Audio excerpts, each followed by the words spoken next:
बघा आपल्या समोर आता आपण एक उदाहरण लिहिलेलं आहे. पार्ट सेकंड पाहत आहोत आपण आज.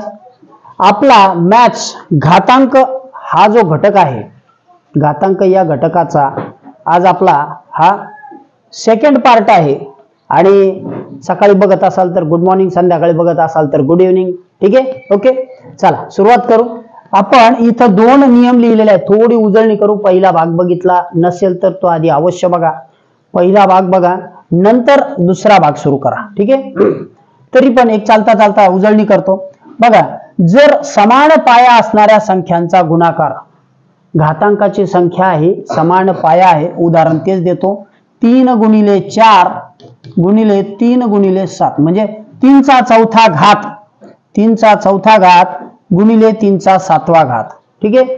तर काय करणार? समान पाया, पाया समान आहे, यस. अशा संख्यांचा गुणाकार असेल, गुणाकार आहे म्हणजे वरच्या घातांची बेरीज करा. म्हणजेच काय? 3 चा 4/7 तर बरोबर आला 3 चा 11. ओके, 3 चा 11वा घात. आले लक्षात? हेच उदाहरण इंग्लिश सूत्राच्या बाबतीत कसं सांगता येईल? ए चा m गुणिले ए चा n म्हणजे काय? इथं आता ए चा m घात म्हणजे 4 घेतला आणि ए चा n घात म्हणजे 7 घेतला. दोन संख्या वेगळ्या घेतल्या म्हणून m आणि n घेतला. दोन पद्धतीने मांडला.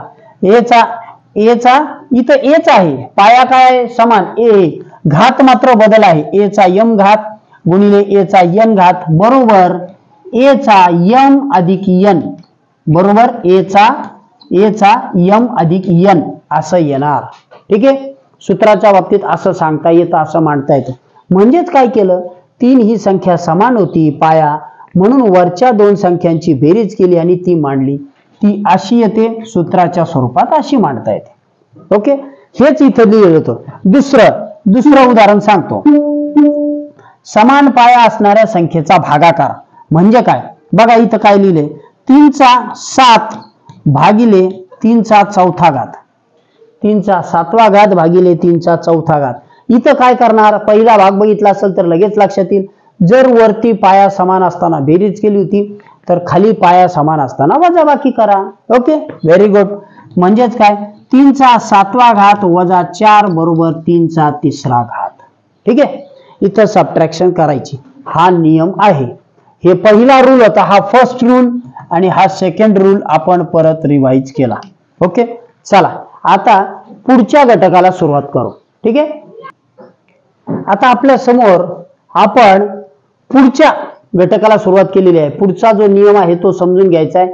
ह्याच्यामध्ये काय होतं? आधीच्या ह्याच्यामध्ये पाया समान होता. ठीक आहे. आता बघा काय होतंय?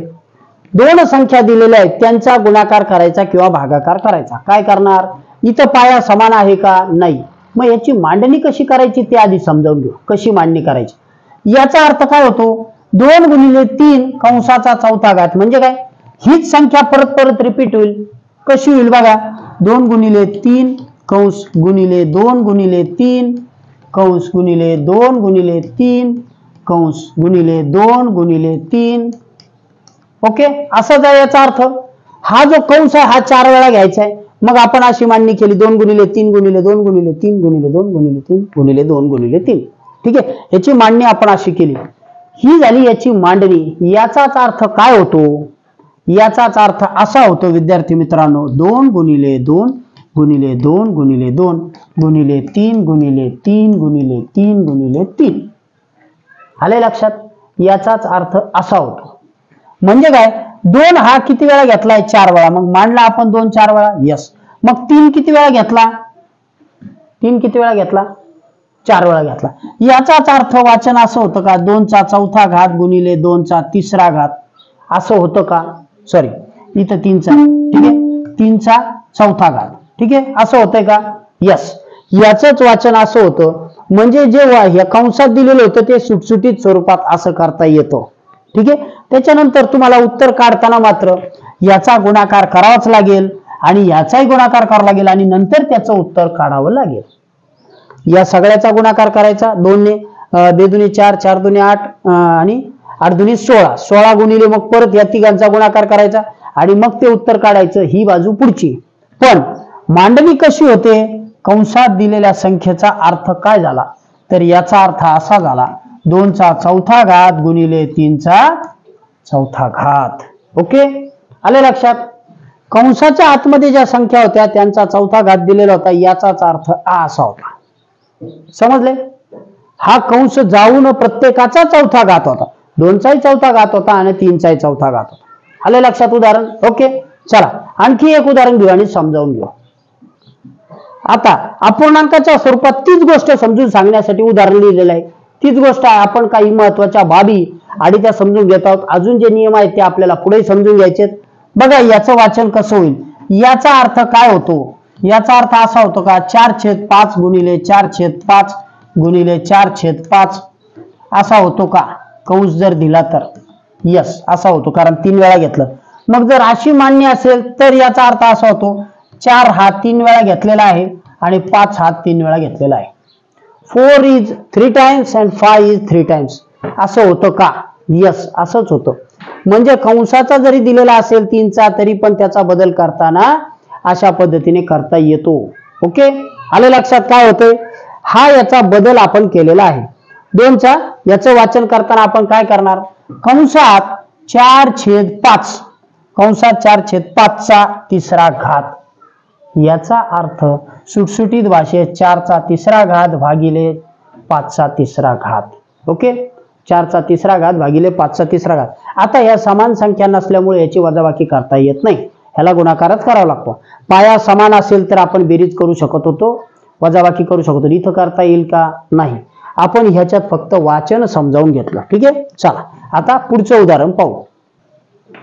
तेच उदाहरण आता मी सूत्राच्या रूपात मांडलेलं आहे. कसं बघा, इथं ए आणि बी घेतलेलं आहे. म्हणजे काय? मी इथं घेतो 4 गुणिले 5चा तिसरा घात.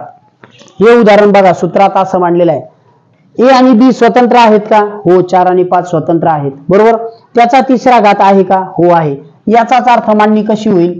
याचा अर्थ 4चा तिसरा घात गुणिले 5चा तिसरा घात. आलं लक्षात? ओके, मग याला काय म्हणणार सूत्राच्या भाषेत? ए व बी या शून्येतर संख्या म्हणजे ए इज नॉट इक्वल टू 0. हे चिन्ह कशाचं आहे? ए इज नॉट इक्वल टू 0. ए हा शून्याच्या बरोबर नाही. शून्य नाही म्हणजे तो 1 2 3 4 काहीतरी आहे, मायनस काहीतरी आहे. बरोबर. शून्य नाही. शून्य असेल तर काय उत्तर येतं? 1 येतं. बरोबर. मग आता इथं एचा हे ए आणि बी या शून्येतर संख्या या दोन बरं का शून्येतर परिमेय संख्या असतील तर यम हा पूर्णांक असेल. ओके, यम हा पूर्णांक असेल त्यावेळी त्याची मांडणी अशी होते. याचाच अर्थ त्या संख्येचा चौथ्याचा तिसरा घात, 4चा तिसरा घात आणि 5चा तिसरा घात अशी मांडणी होते. ठीक आहे, हे तुम्ही म्हणाल सर परत का समजून सांगितलं? आता दुसऱ्या नियमाकडे वळायचं आहे म्हणून आपण हे समजून घेतलं. ठीक आहे, चला दुसरा नियम पाहू. आता आपण पुढचा नियम पाहत आहोत. याच्यामध्ये बघा काय आहे? पाया काय आहे? ए आणि त्याचा कितवा घात आहे? एम आणि ह्या दोन याचा कितवा घात आहे? एन घात आहे. म्हणजे काय? तू म्हणाल सर मांडायचं कसं? मांडून दाखवतो उदाहरणाच्या रूपात. 5चा दुसरा घात कंसाचा तिसरा घात, 5चा दुसरा घात कंसाचा तिसरा घात. फायचा इंडायसेस 2 आणि ब्रॅकेटचा इंडायसेस 3 इंडेक्स. ठीक आहे, मग कशी मांडणी करणार? याचाच अर्थ 5 गुणिले 2 5 गुणिले 2 5 गुणिले 2 म्हणजेच काय झालं? आता हे जर परत मांडलं तर 5 गुणिले 2 5 गुणिले म्हणजे हे असं होईल का? 5 गुणिले 2 गुणिले 5 गुणिले 2 गुणिले 5 गुणिले 2 गुणिले 5 म्हणजेच काय झालं? सॉरी इथं 2 2 नाही, हे चुकलंय. ठीक आहे, ओके, तसं नव्हतं मांडायला पाहिजे. तुम्ही त्याला असं मांडायला पाहिजे 5 गुणिले 5 हे दोनदा झाला, हे झालं गुणिले हे 5 5 गुणिले 5 गुणिले 5 गुणिले 5. ओके, आलं लक्षात? म्हणजे हा 5 मी दोनदा मांडला, हा 5 दोनदा मांडला, हा 5 दोनदा मांडला. ओके, याचाच अर्थ काय झाला? 5 किती वेळा घेतला? 6 वेळा. मग जर 5 हा 6 वेळा येत असेल तर याचा अर्थ काय झाला? 5 गुणिले 2 असेल तर 2चा 3चा गुणाकार करा. जर ब्रॅकेटचा असेल तर गुणाकार करा आणि तो काय होईल? 5चा 6. ओके, आलं लक्षात? काय होतंय? समजलं का काय केलं आपण? जर 5 हा कंसात आहे, त्याचा दुसरा घात आहे आणि त्याचा तिसरा घात आहे, तर ह्या दोघांची बेरीज नाही करायची, आपण आधी बेरीज केली होती. कंसाचा असेल तर यांचा गुणाकार करायचा आणि तो मांडायचा. ओके, म्हणजे येतो 5/6 घात. आलं उदाहरण लक्षात? आधीच्या संख्या ज्या मांडल्या होत्या त्या अशा होत्या. आता हाच नियम आणखी एक उदाहरण घेऊन समजावून सांगतो. ठीक आहे, आणखी एक उदाहरण घेतो आणि समजावून सांगतो. बघा काय होतंय. इथं हेच उदाहरण आहे, तेच उदाहरण परत मांडतो. 4/4 घात कंसाचा 3 घात आहे का उदाहरण? बेस किती आहे? 4. त्याचा m हा स्वतंत्र आहे n, आणि n सुद्धा स्वतंत्र आहे, संख्या वेगळी. याचाच अर्थ काय झाला? 4/4 घात गुणिले 4/4 घात गुणिले 4/4 घात. बरोबर, कारण 3 वेळा मांडायचे होते ना, हे 3 वेळा मांडले. म्हणजेच याचाच अर्थ असा होतो 4 गुणिले 3 बरोबर 3/4 घात. या दोघांचा गुणाकार करायचा. काय करायचा? m तसाच, हा 4 तसाच ठेवला, आणि इथं असेल तर त्यावेळी त्या दोघांचा गुणाकार करायचा. आलं लक्षात? ओके, त्यांचा काय करायचा? गुणाकार करायचा, आणि तो येईल त्याचा घात, 4/12 घात. ओके, आलं लक्षात? त्याचा इंडेक्स. याचा अर्थ कंसाच्या आतमध्ये असणाऱ्या संख्यांचा असेल तर त्याचा रूल सांगतो, या दोघांचं मल्टिप्लिकेशन करा आणि उत्तर काढा. ओके, ठीक आहे. चला आणखी एक उदाहरण समजावून घेऊ. आता आपल्या समोर आपण पुढचं एक उदाहरण घेतलेलं आहे. बघा इथं काय घेतलेलं आहे उदाहरण. या उदाहरणामध्ये इथं हा मायनस आहे, a चा घात m मायनस आहे. आतापर्यंत आपण प्लस घात पाहिले, आता मायनस घात पाहायचे. याचा अर्थ काय होतो आधी हे समजावून सांगतो. जेव्हा a चा m घात मायनस असेल त्यावेळी कशी मांडणी करायची? ती मांडणी अशी आहे विद्यार्थी मित्रांनो, a चा घात m असेल तर त्याला छेद द्यायचा, 1/m. असं केलं की तो घात प्लस होतो. काय होतो? हा घात प्लस होतो. हा मायनस काढण्यासाठी हा 1 चा छेद देऊन घ्यायचा. काय केलं आपण? परत उदाहरण सांगतो. a चा -3 होता, तो करताना आपण याला प्लस करताना काय केलं? 1/a चा 3 केला. म्हणजे याला ज्यावेळी तुम्ही 1 द्याल, याला मायनसचं काढण्यासाठी 1 द्याल, त्यावेळी तो होईल 1/a चा इंडेक्स 3. ओके, आलं लक्षात? काय झालं? इथं a चा -a घात होता, म्हणजे a चा -m हा घात होता, त्याला 1/a चा m घात झाला. ज्यावेळी आपण त्याला मायनस काढायचं असतं, हे मायनस इथं गेलं, 1 टाकून घ्यायचा, त्यावेळी ते जात आहे. ओके, आलं लक्षात? आता तुमच्या समोर मी एक उदाहरण मांडलेलं आहे. ठीक आहे, बघा काय उदाहरण आहे. इथं 1 मायनस होता, इथं मात्र 2 मायनस आहेत. मग आता काय करणार? कंसाचा -5 आहे, याला काय करणार आपण? याला करताना, ठीक आहे, याला करताना काय करणार? 1 देणार. 1 दिला की हे प्लस होतील. ठीक आहे, 1 पहा आता इथं -7 चा -2, आणि आता तो प्लस झाल्यामुळे आता हे 5 वेळा आपण मांडू शकतो. मल्टिप्लाइड बाय 7 - 2 7 - 2, सॉरी इथं हे 7 -2 7 - 2, हे 5 वेळा घ्यायचे, 4 वेळा झाले. ठीक आहे, 7 - 2. ओके, आलं लक्षात? काय झालेलं आहे? तो जो -2 होता तो आपण आता 5 वेळा मांडला, कारण इथं तो प्लस झाला. 1 टाकल्याबरोबर तो प्लस झाला, आणि आता राहिली कंसातली संख्या, मग हे त्याचं उत्तर झालं. याचा अर्थ पुढे काय होणार? काय होणार आहे बघा. याचाच अर्थ असा होईल 1/7 -2 चा काय होते? -2 चा याला +5 झाला. आता प्लस मायनस असेल तर काय होईल? काय होणार? प्लस मायनस ती होईल, तिथं यांचा होईल गुणाकार, यांचा गुणाकार होईल, आणि त्याचं उत्तर येईल 1/7 चा 10. किती होईल? -10. याचा होईल -10. म्हणजे याचं उत्तर आलं 1/7 चा -10 घात. कारण इथं काय करतो आपण? हे उदाहरण लिहून ठेवलं होतं, a × m is multiplication, sorry n is multiplication, बरोबर, त्यांचा गुणाकार. आलं लक्षात? म्हणजे इथं जर a चा, समजा a चा 2 असेल आणि कंसाचा 3 असेल, तर a चा 2 × 3 होतो 6. त्याचप्रमाणे हे मायनस मायनस जाताना याचं काय झालं, ह्या दोघांचा गुणाकार केला आणि तो मांडला. काय केलं, दोघांचा गुणाकार केला आणि तो मांडला. इथं बघा मायनस मायनस, तुम्ही म्हणाल सर इथं मायनस होतं, पण त्याला एक छेद दिल्यानंतर प्लस झाला.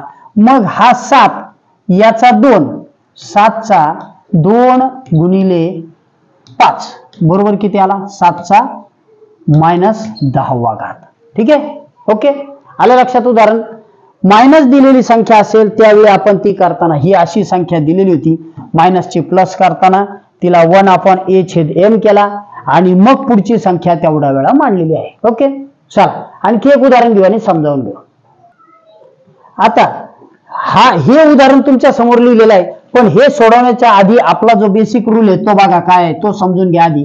जर असा असेल a चा m कंसाचा n घात आहे, म्हणजे हे दोन घात वेगळे आहेत, a समान आहे पण याचे दोन घात आहेत, a चा m कंसाचा n, तर काय करायचा, a चा m गुणिले n, a चा m गुणिले n, a चा m गुणिले n करायचा. ठीक आहे. मग आता अशा वेळी काय करायचं पहा, इथं संख्या दिलेली आहे, काय दिलेली आहे, 2/5, 2/5 कंसाचा -2 आणि त्याचा परत -3 आहे, त्याचा काय आहे -3 आहे.